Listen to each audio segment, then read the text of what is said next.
ইন্টারপোলের কাছে red notice পাঠানোর জন্য বা রেড অ্যালার্ট জারি করার জন্য ইন্টারপোলকে রিকোয়েস্ট করেছে। জুলাই আগস্ট গণহত্যা মামলার প্রধান আসামি পলাতক শেখ হাসিনার বিরুদ্ধে ইন্টারপোলে রেড নোটিশ জারি করা হয়েছে বলে জানিয়েছেন আন্তর্জাতিক অপরাধ ট্রাইব্যুনালের চিফ প্রসিকিউটর মোহাম্মদ তাজুল ইসলাম।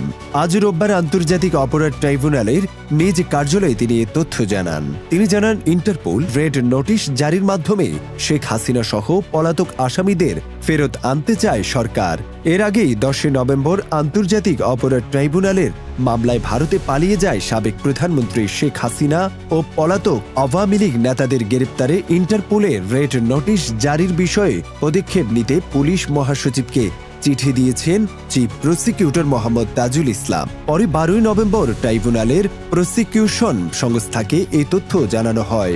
গত 17 অক্টোবর জুলাই আগস্টে সংগঠিত গণহত্যা ও মানবতা বিরোধী অপরাধের অভিযোগের মামলায় পৃথক মামলায় শেখ হাসিনা ও ওবায়দুল কাদের সহ 46 জনের বিরুদ্ধে গ্রেপ্তারি পরোয়ানা জারি করেছেন আন্তর্জাতিক অপরাধ ট্রাইব্যুনাল।